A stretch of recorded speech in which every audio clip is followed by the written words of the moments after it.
Alhamdulillah wassalatu wassalamu ala Rasulillah. Pada zuhur ini insyaallah kita akan sampaikan secara sangat ringkas terkait dengan fadilah yang terkandung dalam ibadah berupa sedekah. Jadi bersedekah itu apa saja fadilahnya menurut Allah dalam Al-Quran dan menurut Rasulullah sallallahu alaihi wasallam di dalam hadis-hadis sahih beliau. Yang pertama dijelaskan oleh Nabi kita dalam hadis sahih Muslim, hadis nomor 223. Qala Rasulullah sallallahu alaihi wasallam, as-sadaqatu burhanul iman. Sedekah adalah bukti iman. Dalam hadis ini Nabi mengaitkan langsung antara ibadah sedekah dengan iman. Jadi yang berkenan bersedekah itu hanya orang yang sudah bagus kualitas imannya. Tetapi kalau belum bagus kualitas imannya, dia belum akan bersedekah. Dia akan bakhil.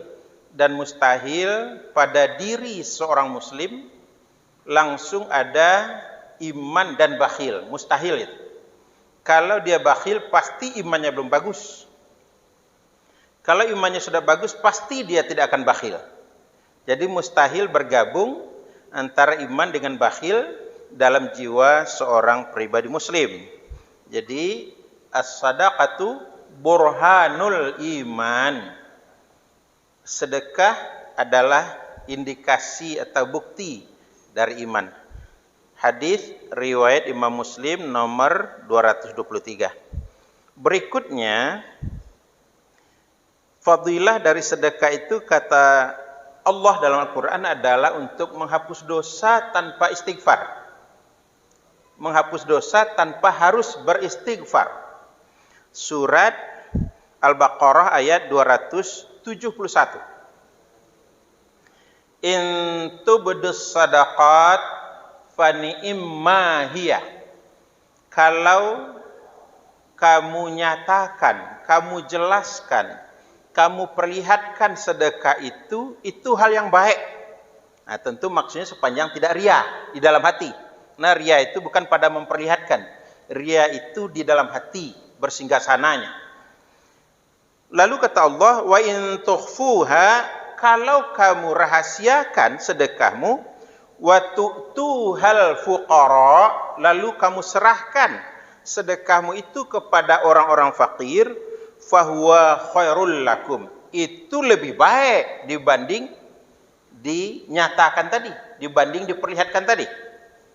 Wa yukaffiru ankum min sayyi'atikum, niscaya Allah akan ampuni kesalahan-kesalahanmu. Jadi dengan begitu tanpa beristighfar pun cukup dengan bersedekah, Allah ampuni dosa-dosa kita. Hanya orang-orang yang bakhil saja yang tidak mau mendapatkan manfaat seperti itu. Kemudian juga diampuni dosa menurut hadis Nabi riwayat Imam Ahmad, hadis nomor 248.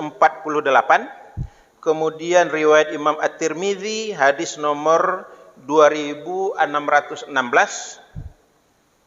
Rasulullah bersabda, as-sadaqatu tutfi'ul khati'ah. Sedekah itu gunanya, fadilahnya untuk menghapus kesalahan. Kama yutfi'ul ma an-nar, sebagaimana air dapat menghapuskan api.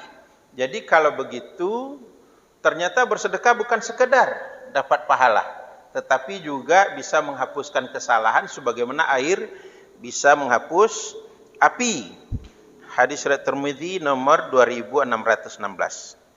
Berikutnya riwayat Muslim, hadis nomor 2630.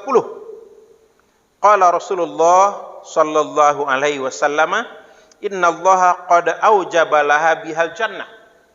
Dengan bersedekah Allah wajibkan surga untuk orang yang bersedekah itu.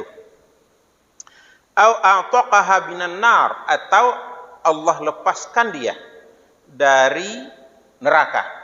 Jadi ternyata hanya bersedekah saja bisa berakibat masuk surga dan terlepas dari api neraka. Tentu sepanjang di dunia ini tidak ada berbuat dosa-dosa besar yang akan berakibat langgeng di neraka. Tapi kalau dosa-dosanya ada dosa besar yang akan berakibat langgeng di neraka, walaupun bersedekah, itu tidak akan menyelamatkannya dari neraka. Berikutnya, kita lihat pula di dalam surat Al-Baqarah ayat 272. Yamhaqullahu riba wa yurbis sadaqat. Riba dilululantakkan oleh Allah. Tidak berkah riba itu. Malah harta yang ada itu bisa menjadi ludes dengan terlibat riba. Jadi riba bukan menambah tapi mengurangi harta. Dari segi jumlah bertambah mungkin, tapi dari segi berkah berkurang. Tetapi kalau kita bersedekah, wa yurbis sadaqat, Allah akan menumbuh kembangkan harta orang yang bersedekah. Nah, jadi kalau demikian halnya, kita bersedekah tidak membuat kita miskin, tapi justru Allah tumbuh kembangkan harta kita yang ada. Karenanya kita tentu harus menggemarkan diri sendiri bersedekah itu. Di dalam surat At-Taubah ayat 103, fadilah sedekah kata Allah adalah mensucikan jiwa dan membersihkan harta. Khudh min amwalihim sadaqatan tutahhiruhum biha wa tutahhiruhum wa tuzakkihim biha. Hai Muhammad, kamu pungutlah dari harta orang-orang yang sudah memeluk agama Islam itu sedekah supaya satu, jiwa mereka bersih, dua, harta mereka bersih. Jiwa bersih dari dua sifat dengan bersedekah tadi, sifat bakhil dan sifat tamak. Bakhil artinya kikir, tamak artinya loba. Ya, loba itu rakus. Dia sudah hakim agung, gajinya sudah banyak, tunjangannya sudah banyak, sampai mati pun dah habis harta itu, masih saja menerima suap. Nah, itu tamak itu.